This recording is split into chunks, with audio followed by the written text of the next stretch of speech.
ലോക്സഭാ തെരഞ്ഞെടുപ്പിന്റെ നാലാം ഘട്ട വോട്ടെടുപ്പ് പുരോഗമിക്കുകയാണ്. 9 സംസ്ഥാനങ്ങളിലും ഒരു കേന്ദ്രഭരണ പ്രദേശത്തുമായി 96 മണ്ഡലങ്ങളാണ് വിധി എഴുതുന്നത്. അഖിലേഷ് യാദവ്, മെഹുവ മൊയ്ത്ര, കേന്ദ്രമന്ത്രിമാരായ സിംഗ്, അർജുൻ മുണ്ട എന്നിവർ ലോക്സഭയിലേക്ക് ജനവിധി തേടുന്നവരിൽ പ്രമുഖരാണ്. ലോക്സഭാ തെരഞ്ഞെടുപ്പിനൊപ്പം ആന്ധ്രാപ്രദേശിലെ 175 മണ്ഡലങ്ങളിലേക്കും ഒഡീഷയിലെ 28 മണ്ഡലങ്ങളിലേക്കുമുള്ള നിയമസഭാ തെരഞ്ഞെടുപ്പ് കൂടിയാണ് ഇന്നത്തെ ദിനം പുരോഗമിക്കുന്നത്. എസ് നന്ദഗോപൻ കൂടുതൽ വിവരങ്ങൾ നൽകും. നന്ദൻ, എങ്ങനെയാണ് വോട്ടെടുപ്പിന്റെ കണക്ക് ഇതുവരെയുള്ള പ്രകാരം? ഇലക്ഷൻ കമ്മീഷന്റെ 9 മണി വരെയുള്ള കണക്കുകളാണ് പുറത്തു വന്നിരിക്കുന്നത്. ഈ കണക്കുകളിൽ നൽകുന്ന സൂചനകൾ മൊത്തം 96 മണ്ഡലങ്ങളിലെ കണക്ക് പരിശോധിക്കുമ്പോൾ 10.31% ലോക്സഭയിലേക്ക് നടന്ന പോളിംഗ്. ആന്ധ്രാപ്രദേശിലും അതേപോലെ തന്നെ ഒഡീഷയിലും നിയമസഭാ തെരഞ്ഞെടുപ്പ് നടക്കുന്നു. ഇവിടങ്ങളിൽ 9.31% ആന്ധ്രാപ്രദേശിൽ, അതേപോലെ തന്നെ 9.24% ഒഡീഷയിലും നിയമസഭാ തെരഞ്ഞെടുപ്പിലെ പോളിംഗ് ശതമാനം 9 മണി വരെ രേഖപ്പെടുത്തിയിരിക്കുന്നു.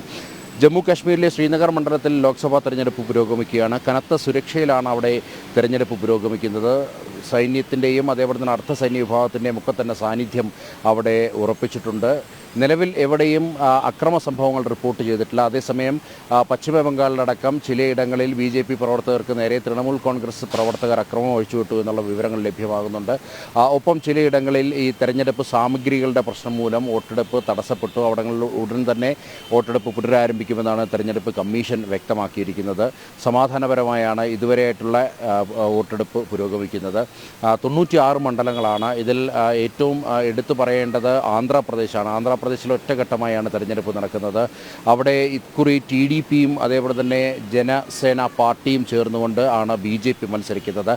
ഇത്തവണ അവിടെ വലിയ നേട്ടമുണ്ടാക്കാൻ കഴിയുമെന്നുള്ള വലിയ പ്രതീക്ഷയിലാണ് BJP അവിടെ തെരഞ്ഞെടുപ്പ് പ്രചരണങ്ങൾ മുന്നോട്ട് കൊണ്ടുപോയിരുന്നത്.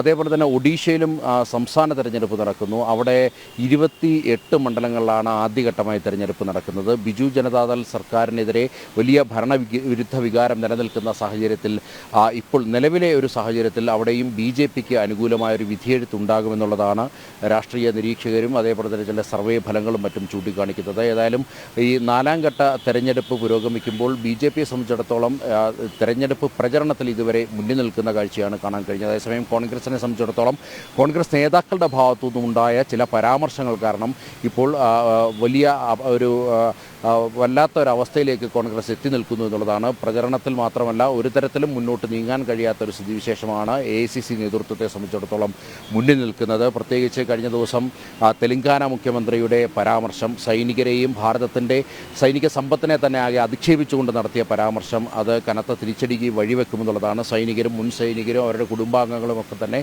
കോൺഗ്രസിനെതിരെ പ്രതിഷേധവുമായി രംഗത്ത് വന്നിട്ടുണ്ട്. സൈനിക സംഘടനകൾ അതേപോലെ തന്നെ മറ്റ് മുൻ സൈനികരുടെ സംഘടനകളൊക്കെ തന്നെ പ്രതിഷേധവുമായി പ്രത്യക്ഷ സമരവുമായി രംഗത്ത് വരുന്നുണ്ട്. അതിന് തൊട്ട് മുമ്പ് മണിശങ്കർ അയ്യർ നടത്തിയ പാകിസ്ഥാൻ അനുകൂല പ്രസ്താവന, പാകിസ്ഥാനെ ബഹുമാനിച്ചില്ലെങ്കിൽ ഭാരതത്തിൽ അവർ അണുവും വിടുമെന്ന് പാകിസ്ഥാൻ അനുകൂലമായി നടത്തിയ പ്രസ്താവനയും വലിയ പ്രതിഷേധങ്ങൾക്ക് വഴിവെച്ചിട്ടുണ്ട്. അങ്ങനെ ഈ ഒരു തരത്തിലും മുന്നോട്ട് പോകാൻ കഴിയാത്തൊരവസ്ഥയിൽ നിൽക്കുകയാണ് കോൺഗ്രസ് എന്നുള്ളതാണ്.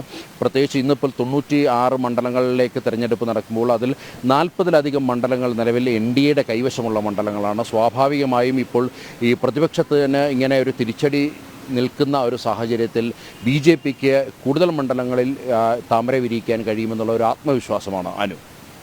പക്ഷേ നന്ദൻ, ഇനി അറിയേണ്ടത് ഈ നാലാം ഘട്ട വിധി എഴുത്തിൽ ജനവിധി തേടുന്ന പ്രമുഖരെ കുറിച്ചുള്ള വിവരങ്ങളാണ്. അനു, ഇപ്പോൾ നിലവിൽ ലോക്സഭയിലെ പ്രതിപക്ഷ നേതാവായിട്ടുള്ള അധീർ രഞ്ജൻ ചൗധരി പശ്ചിമ ബംഗാളിൽ നിന്നും ജനവിധി തേടുന്നു. ഒപ്പം ലോക്സഭയിൽ ചോദ്യത്തിന് കോഴ വാങ്ങിയെന്ന ആരോപണത്തെ തുടർന്ന് MP സ്ഥാനം നഷ്ടപ്പെട്ട മെഹുവ മൊയ്ത്ര, തൃണമൂൽ കോൺഗ്രസിൻ്റെ മെഹുവ മൊയ്ത്രയും പശ്ചിമ ബംഗാളിൽ നിന്നും ജനവിധി തേടുന്ന പ്രമുഖരിൽ ഒരാളാണ്. അതേപോലെ തന്നെ ഹൈദരാബാദിൽ അവിടെ മാധവി ലത മത്സരിക്കുന്നു. AIMSനെ എതിരെയാണ് മത്സരിക്കുന്നത്.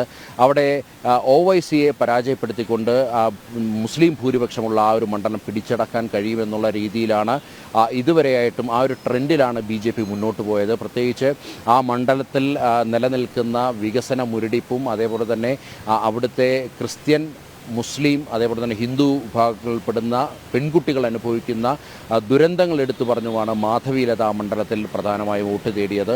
അങ്ങനെ ഹൈദരാബാദ് മണ്ഡലവും ഏറ്റവും ശ്രദ്ധയാകർഷിച്ചിരിക്കുന്ന മണ്ഡലമാണ്. 2 കേന്ദ്രമന്ത്രിമാർ മത്സരിക്കുന്നു. ഗിരിരാജ് സിംഗും അതേപോലെ തന്നെ അർജുൻ മുണ്ടയും മത്സരിക്കുന്നു. അതേപോലെ തന്നെ പ്രമുഖരുടെ വലിയ നിര തന്നെയാണ് ഈ ഒരു 4ാം ഘട്ട തെരഞ്ഞെടുപ്പിൽ മത്സരിക്കുന്നത്. ശ്രദ്ധേയമായ മണ്ഡലങ്ങൾ ഇതൊക്കെ തന്നെയാണ്. ഇതുകൂടാതെ കനത്ത പോരാട്ടം കൂടുതൽ മണ്ഡലങ്ങളിലേക്ക് കാഴ്ചവെക്കുവാൻ വേണ്ടിയാണ് BJP ശ്രമിച്ചുകൊണ്ടിരിക്കുന്നത്.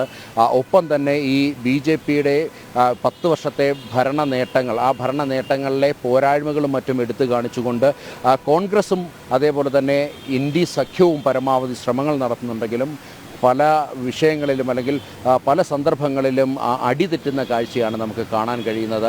BJP നേതാക്കന്മാർക്കെതിരെ നടത്തിയ പ്രസ്താവനകൾ പലതും അത് ദിശ തെറ്റി മാറുന്ന അല്ലെങ്കിൽ തിരിഞ്ഞു കൊള്ളുന്ന അവസ്ഥ പോലും കോൺഗ്രസിനുണ്ടായി എന്നുള്ളതാണ് യാഥാർത്ഥ്യം. ഇങ്ങനെ ഈ പ്രചരണ രംഗത്ത് പോലും കൂടുതൽ മുന്നോട്ട് കൊണ്ടുപോകാൻ കഴിയാത്ത ഒരു സ്ഥിതിവിശേഷം. അതേപോലെ തന്നെ നേതൃത്വത്തിൻ്റെ പോരായ്മ, അല്ലെങ്കിൽ പ്രധാനമന്ത്രി സ്ഥാനാർത്ഥി അല്ലെങ്കിൽ ഒരു നേതൃത്വത്തെ ഉയർത്തിക്കാട്ടി മുന്നോട്ട് പോകാൻ ഇന്ത്യ സഖ്യത്തിന് കഴിഞ്ഞില്ല എന്നുള്ളതും ഈ തെരഞ്ഞെടുപ്പ് പ്രചരണത്തിൽ അതെല്ലാം തിരിച്ചടിയായി എന്നുള്ളതാണ്. അപ്പോൾ തീർച്ചയായിട്ടും ഈ വലിയ ഒരു പോരാട്ടം തന്നെയാണ് ഈ 2024 തെരഞ്ഞെടുപ്പ് നടക്കുമ്പോൾ. അതിൽ വളരെ നിർണായകമാണ് ഇന്നിപ്പോൾ ഈ 4ാം ഘട്ടത്തിൽ നടക്കുന്ന 96 മണ്ഡലങ്ങളും. മനു. ശരി നന്ദൻ.